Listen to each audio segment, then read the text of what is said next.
The village of Lifta was one of the biggest villages in the area of Jerusalem before 1948. The population was about 3,000 people at that time, which is a quite big number in the numbers of 1948.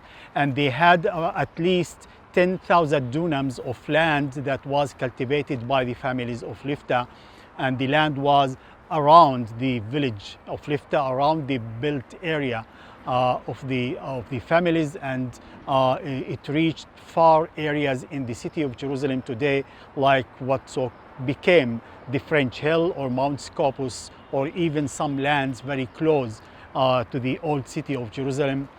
And this map from 1880 approximately, mentioning the village of Lifta and the other Palestinian village in the district of Jerusalem. All of them, by the way, were occupied and expelled in 1948, like the Deir Yassin and Ain Karim, and the Malha and Kalunia, and other villages in the district of Jerusalem during the British Mandate. The other map that we can see over here is from the 40s. In 1940s, this is a British map, and we still see the village of Lifta, but you can see that new names in Hebrew were added to this map, which means number of the Jewish neighborhoods around the village of Lifta were built during the British Mandate, during the 20s and afterward. Formally, we know that the Zionist side accepted the partition plan, but practically they didn't follow the partition plan. They even had a reservation when they said that Jerusalem must be part of the Jewish state, and according to the map, it is not. There is no meaning for Jewish state without Jerusalem in it. So the plan of David Ben-Gurion to occupy Jerusalem started already in December 1947, immediately after the approval of the United Nations partition plan. Because of that, we already know, we mentioned the murder of the Palestinian worker in the gas station in the entrance of Jerusalem that happened in the beginning of December 1947. And 2 weeks after that, one of the Zionist militias called the Lehi attacked the upper part of Lifta, and they came to the coffee shop. The people of Lifta had 2 coffee shops in that neighborhood, and they came to one of the coffee shops. They attacked the people sitting in the coffee shop. They murdered 6 people and wounded 7 of them. It was a terror attack in purpose to terrorize the families and to force them to leave the neighborhood and the houses, and this is what happened already in the end of December 1947.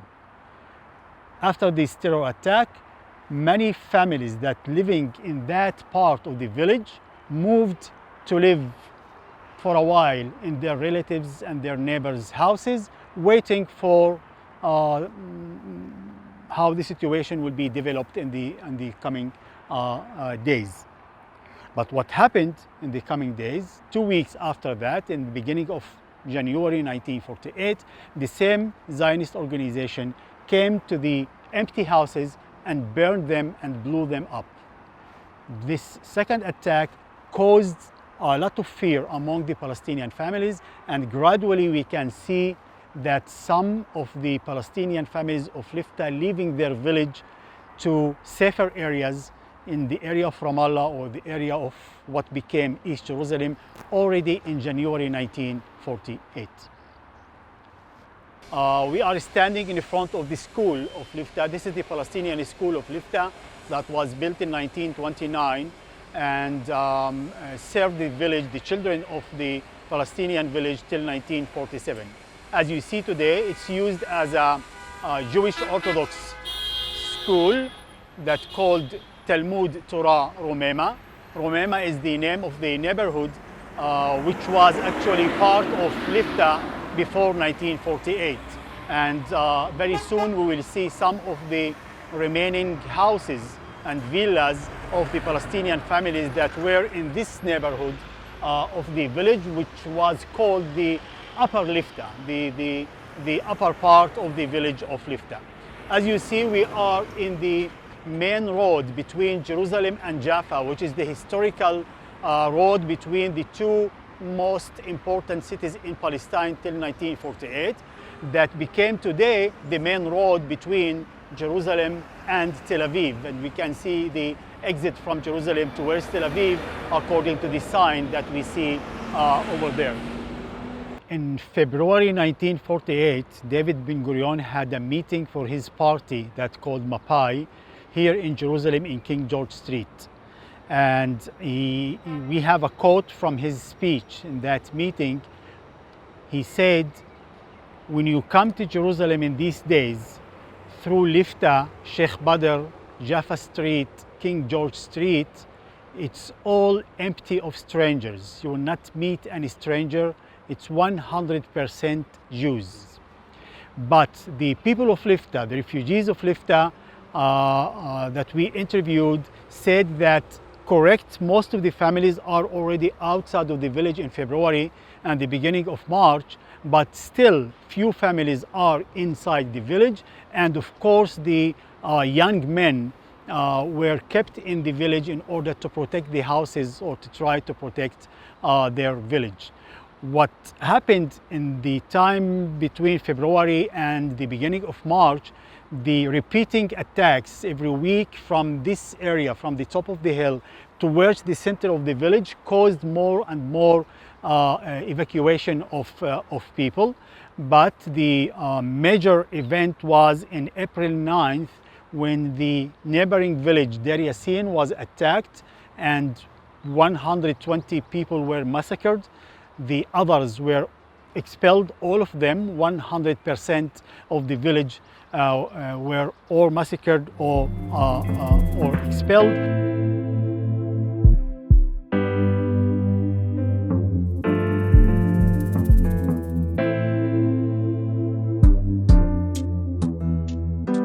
In this sign, we can see that the area of Lifta today is a nature reserve. It's an open park. People can come and visit and hike and bike and do picnic inside the area, and we will see the effects of these visits in the village. But at least from this sign we can also understand why we still have many houses that were not erased from the center of the village.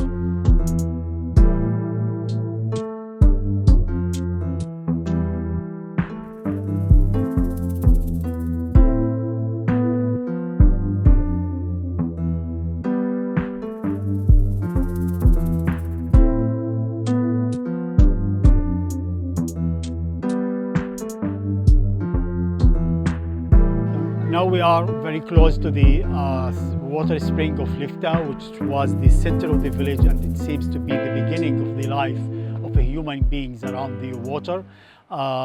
We know that the village was populated since the Canaanite time, and it was used during the Roman time. Mainly the water system that we see over here seems to be built in the Roman time. It had underground tunnel leads the water from the source of the natural source of the water to the central pool that we see over here. And actually the pool was divided to 3 sections. The first one with the cleanest water that the people used for cooking and drinking, the second pool for washing and cleaning the houses, and the third pool for animals. From the third pool, there's a small canal leads the water to the gardens. This area that we are going to pass very soon, known among the Palestinian refugees as the area of Al-Basatin or Janayin, which means the gardens. Every family had a plot of land in this area, and they planted vegetables and fruits in these gardens. Around the water spring, we see the beautiful houses of Lifta, which is again very typical and normal that people will start building houses around the water spring. And unfortunately, we can see dozens of destroyed houses, partly destroyed houses, and in cynical way, we can see even one of the Palestinian houses used as a hotel that was launched just a month ago, a boutique hotel called Lifta Boutique. I can imagine that the guests in the hotel can just see this view of the destroyed houses without knowing what was the real story of these houses and this village. The number of the houses in Lifta originally before 1948 was about 400 houses, all of them owned by Palestinian families. The houses that we see around the spring in the center of the village are about 60 houses. So what we see over here, just a small part, what was the whole village and the big number of the original houses of Lifta. Some of the houses will go back in the history to 300, 400 years. Some of them are more modern. For example, the house that we see on the back that has two floors, you can notice that the second floor is more modern than this first one, which is kind of tradition in the villages that the sons or the young generation will build a flat on the top of their parents' house, and this is one of the cases. And we know that this flat was built in 1935, 1936, for example. And the other houses we can notice, according to the architecture and the style of the stones, the age of the houses. This way, in the memories of the refugees, mentioned as one of the beautiful sites in the village and one of the beautiful paths that the people did along the area of the gardens on the side of the road, and it became one of the traumatic sites because in 1948 the expulsion of the people, most of the families did their way from their homes through this path outside of the village to the other side of the village to the area of Ramallah. I remember one of the interviews with Yaqub Audi that his house is not so far from here, partly destroyed, and he remembers that as a kid, 8 years old, and his sister were taken by his father through attack, one of the attacks on the village, and he is running with his sister and his father through this path. So the last moments that he tells that he remembers in the village was actually these sad moments in this road that we are going to do now.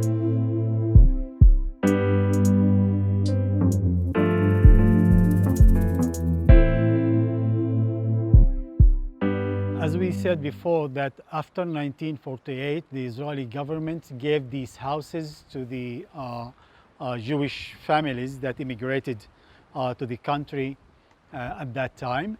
So we can say that between 1950 till 1970, all these houses were populated by Israeli Jewish families.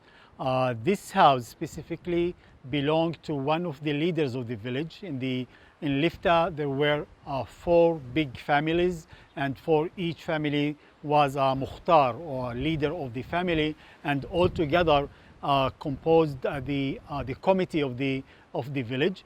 And he was in charge, one of the persons who was in charge in many issues inside the village, and he built this floor during the late 40s. It seems to be in the maybe 45, 44, and we can say that this might be the most modern flat in the Palestinian Lifta that was built before the Nakba that we can see in this area. Actually, the house is much bigger than this flat. We can see 2 more floors down that were built many years before this flat was built.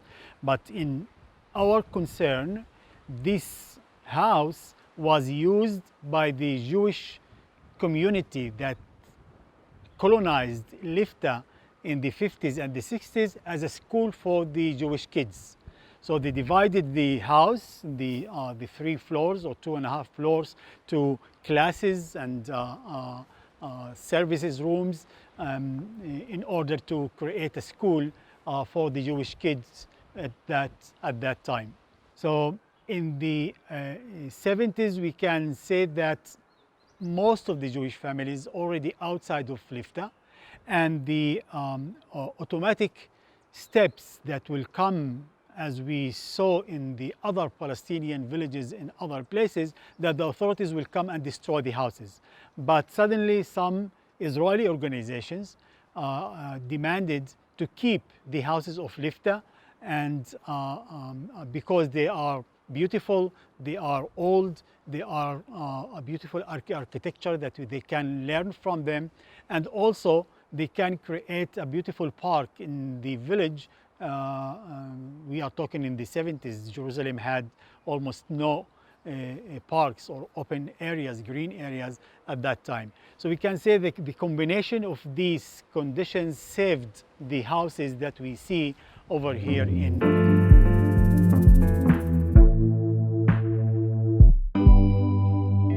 So now we are in the mosque. This is the entrance of the building. Here was a garden and the corner for washing before getting inside the prayer hall. In the center of the entrance, we can see a water well that was used by the prayers. And in the corner, there was a small room that considered as a shrine, as a holy shrine for the people of Lifta. It was called Saifuddin Shrine. And the mosque itself also named Saifuddin Mosque. It seems that Saifuddin was one of the officers who took part in the war against the Crusaders with Salah ad-Din in the 12th century. And as many other soldiers who participated in that war choose to stay in the area of Jerusalem and to live in the villages around the holy city. And as far as we know, that this Saifuddin came to Lifta and lived here for a while. We don't know many information about him, if he was buried here or if he died here, but it seems that he was enough important for the people in order to give his name to the mosque and to build for him a special shrine in the corner of the mosque. This is the central hall. This is the prayer hall. That seems to be one of the oldest buildings in the village. You can notice the material that this building, the arches and the walls built with. It's just a simple natural material, stones and mud from the area around.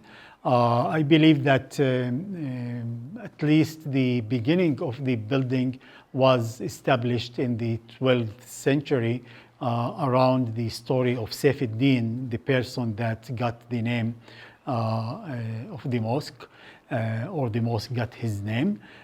In the wall behind, you can notice the niche that called in Arabic mihrab, which is actually the direction to Mecca.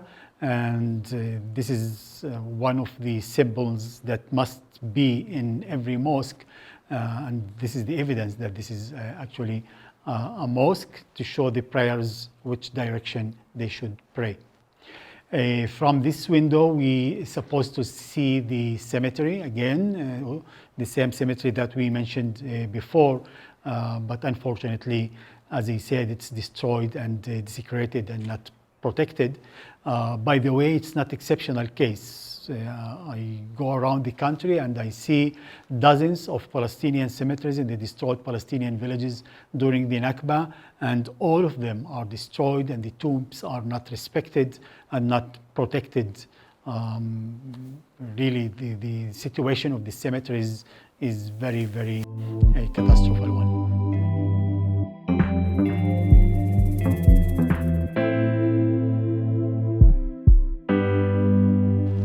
This is the olive press. This is actually one of 4 olive presses that the people of Lifta had. You can imagine a village that has 4 olive presses. It means that many people have the ability and the option to create a factory, to build a factory like that. So in order to try to go back in our memory to the village life, as we do with the refugees. When we interview them, they can imagine these moments and these days and this way of life in that season, and they describe that very well, how beautiful for them it was. By the way, all these memories can also show us how big the loss and the trauma, because they didn't lose only the stones or the houses, they lost the life, the history, the continuation of their culture. So because of that, during the 70s, the Israeli police decided to make some damage to the houses in order not to allow people to get in or to make their living in the houses possible. So they made that hole in the top of the roof in all the houses of Lifta that were built in this way of building by arches from the four corners of the house. But if experts will see that hole, they will understand that the police got a very good advice why to make that damage in that specific point in the whole houses at the same point. These buildings were built in a way of pressure only. They had no cement, no irons, nothing is catching the building except the pressure of the arches that are meeting in the central point in the center of the roof. That stone called the headstone. And if you take out the headstone, you actually crack the building, and you decided that this building will be destroyed sometime. So this damage was actually kind of a political vision in order to make these holes and in their maybe awareness or their knowledge that in some day these houses will be destroyed. Despite that, the houses seems to be very strong and didn't fall down because of this damage that was done in the roof.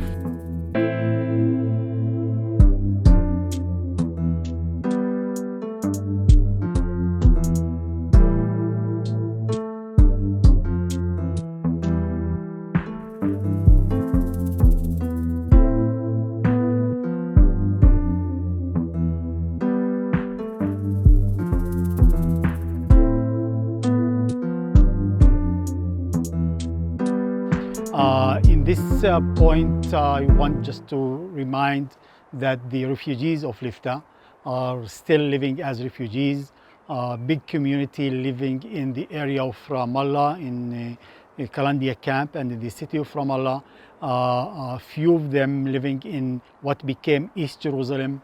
There's a neighborhood very close to the Hebrew University in Mount Scopus called the neighborhood of the Liftan families in East Jerusalem, and also a big community in Jordan, in Amman mainly. The number of the people of Lifta and their descendants since the expulsion in 1948 till today reached about 40,000 people. So we want to imagine that if the Nakba wouldn't happen in 1948, we are supposed to see a beautiful town here with 40,000 people living in. But as we already learned that the Israeli authorities decided not to allow any Palestinian refugee to come back to their homes and villages. The communities of refugees of Lifta are very active.